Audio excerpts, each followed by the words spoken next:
Meski punya banyak program berbiaya besar, Presiden Prabowo Subianto dihadapkan pada mesin uang perpajakan yang loyo. Tak hanya itu, ekonomi Indonesia juga di-warning oleh melambatnya pertumbuhan kredit perbankan.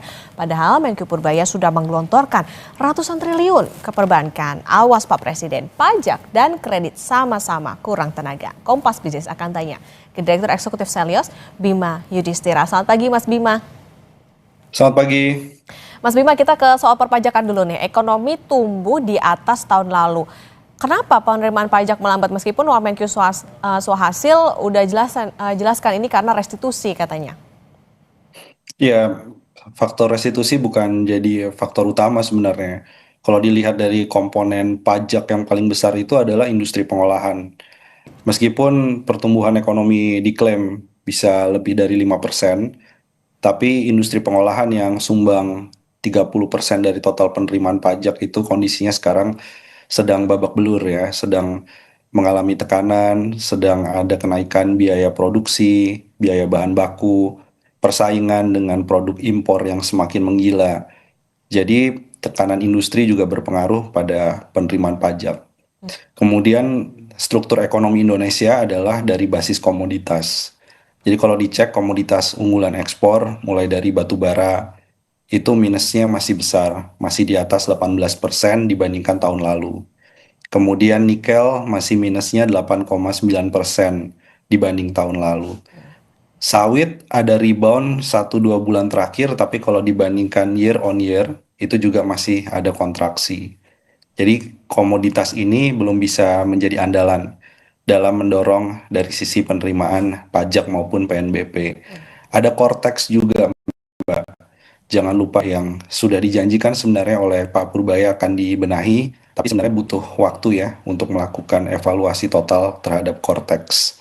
Jadi yang diharapkan pada awal tahun 2025 Cortex itu bisa ngangkat kepatuhan tax compliant dari sisi pajak, tapi ternyata Cortexnya nggak bisa terlalu banyak diharapkan.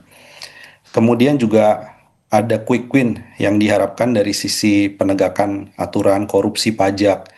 Tapi kan ini butuh proses ya. Meskipun kita apresiasi Pak Purbaya soal pencekalan Dirjen Pajak sebelumnya, kemudian pengusaha-pengusaha yang terkait ya dengan manipulasi pelaporan pajak, khususnya pada periode tax amnesty. Tapi untuk menjadi uang masuk ke kas negara, tentu ini semua butuh waktu.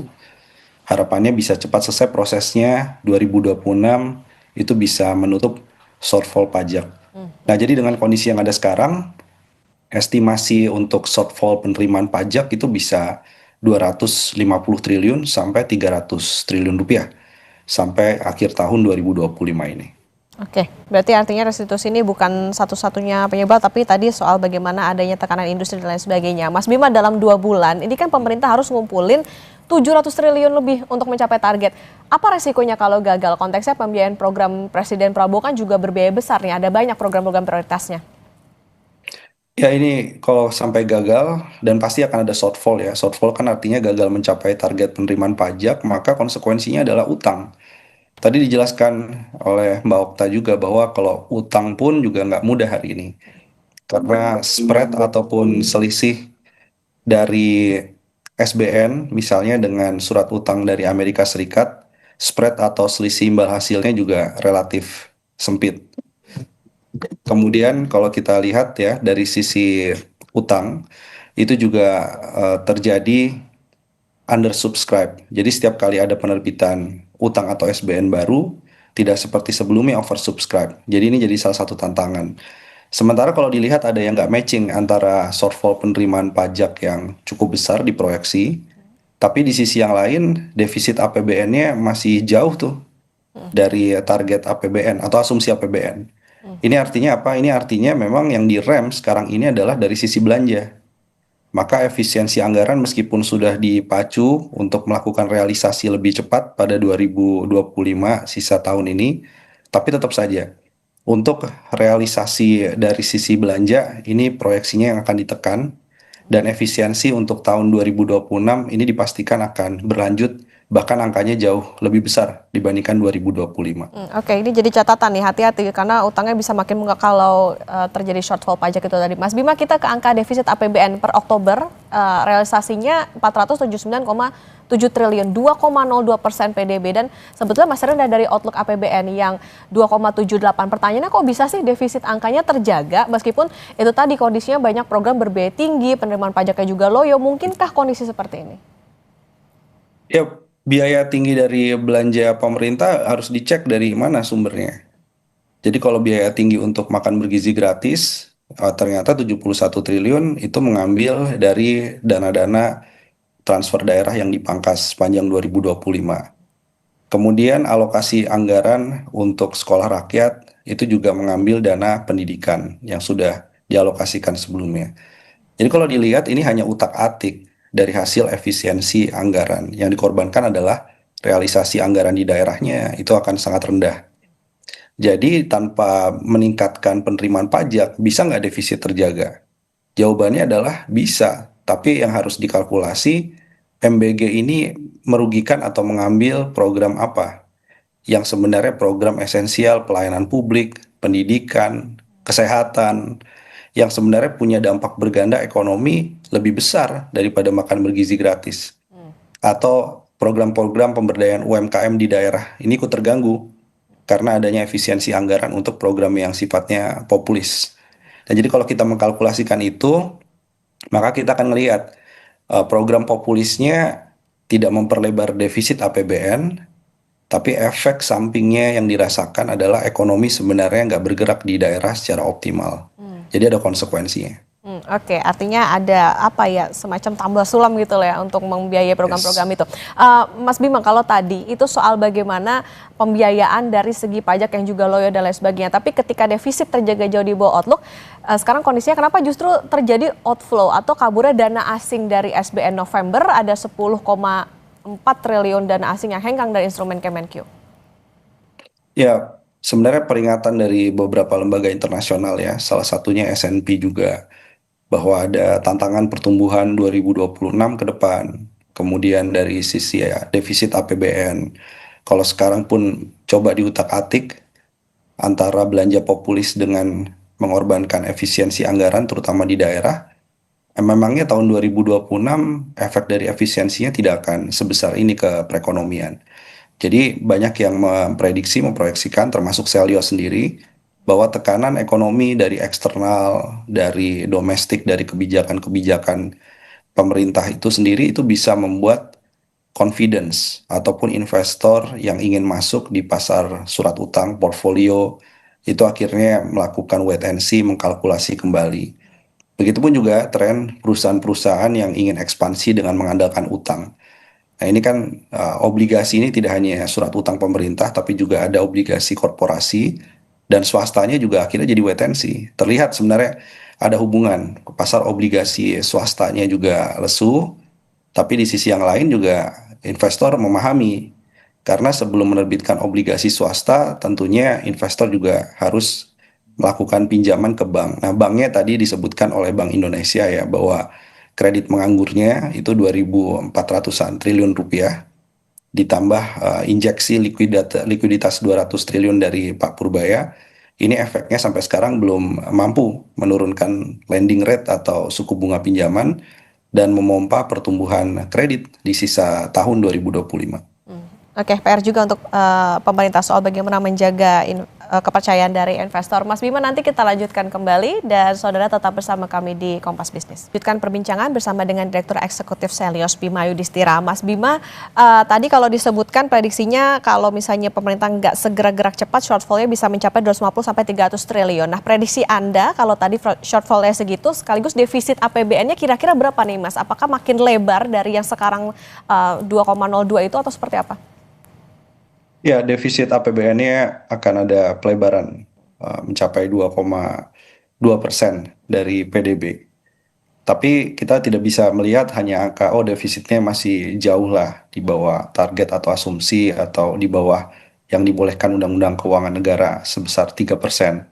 Tapi sebenarnya yang bisa dibaca kalau tahun ini masih bisa di-manage dengan berbagai cara, tahun 2026 ini bagaimana caranya? Kalau situasi booming harga komoditasnya itu masih tidak bisa diharapkan, kemudian dari sisi perbaikan administrasi perpajakan yang harusnya bisa dikejar cepat, ini butuh waktu lebih lama, penegakan hukum termasuk untuk pengembalian korupsi di sektor perpajakan, sektor bea cukai, maka harus ada extra effort nih untuk bisa menjaga agar defisitnya tidak makin melebar di 2026. Karena mencari utangnya akan lebih susah dan 2026 juga akan lebih susah lagi untuk memungut pajak terutama di kelompok-kelompok yang memang rentan seperti ke kelompok menengah. Maka harus ada extra effort. Extra effortnya apa? Kita selalu dorong, salah satu yang paling cepat bisa dikerjakan, itu adalah terus mendorong penegakan aturan under invoicing. Jadi transaksi-transaksi yang tidak sesuai dengan volume, dengan nilai, terutama di sektor sumber daya alam, itu nilainya bisa sampai 1.000 triliun rupiah lebih kalau memang serius. Di batu bara, di nikel, kemudian di sawit, ada juga di timah, di emas untuk yang konteks impor. Ini kalau bisa dilacak dan dilakukan penagihan sanksi yang tegas, ini bisa positif bagi penerimaan pajak paling nggak 2026. Hmm. Selain itu juga, kalaupun ada instrumen pajak yang baru tanpa mengenakan pada objek pajak yang sama, maka jawabannya adalah adanya instrumen pajak kekayaan.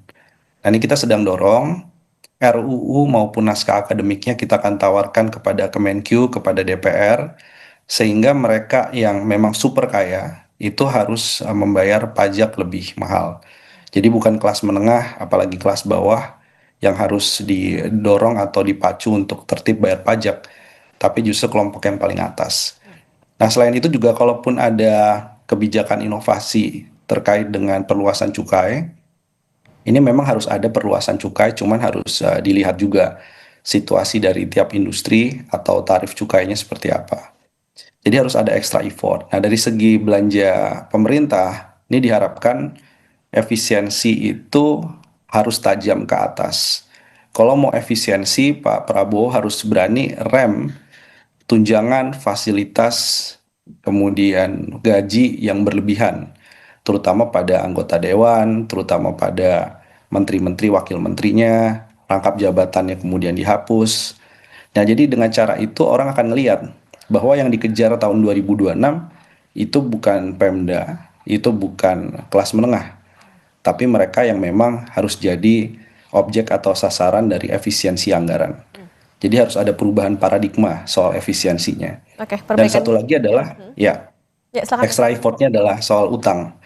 Nah, utang ini harus ada renegosiasi sehingga utang seperti kereta cepat atau WUS tidak jadi beban APBN. Saya setuju 100% dengan Pak Purbaya. Banyak cara alternatif, jangan sampai ini diteruskan menjadi beban APBN. Oke, ini perbaikan harus segera mungkin, jangan sampai main di zona aman, yang penting di bawah dari yang diperbolehkan defisitnya oleh undang-undang. Pas Bima, kita ke penyaluran kredit yang melambat. Bank Indonesia kan bilang pengusaha masih nahan ekspansi atau wait and see, tadi juga Mas Bima sudah menyinggung soal ini. Apakah bisa disimpulkan gini, pengusaha ini lagi ngeliat resiko bisnis di Indonesia atau mungkin resiko pengelolaan keuangan negara, mungkin seperti itu? Ya, salah satunya juga melihat itu dan melihat permintaan tahun depan gimana sih. Karena apalagi 200 triliun rupiah injeksi ke Bank Himbara atau Bank BUMN itu belum mampu juga menurunkan suku bunga pinjaman secara signifikan.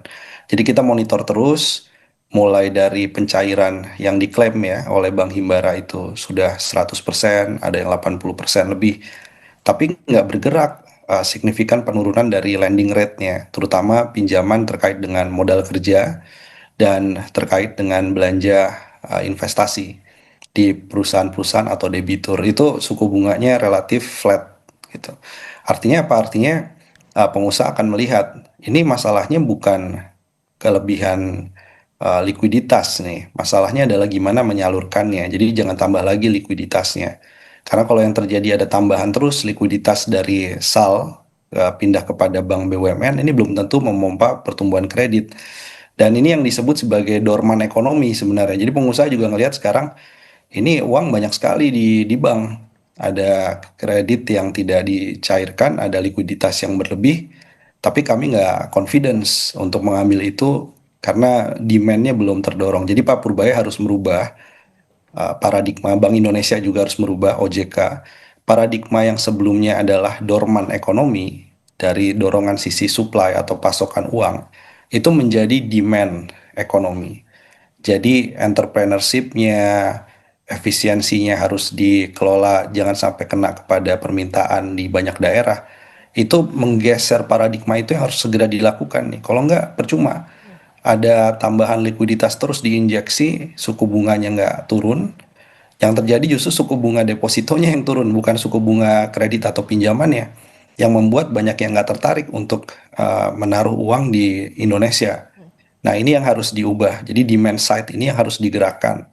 Dan demand side ini kuncinya adalah pajak yang kondusif bagi kelas menengah dan pembukaan lapangan-lapangan kerja sehingga programnya itu benar-benar tepat sasaran, bisa gerakan sisi demand, sisi permintaan.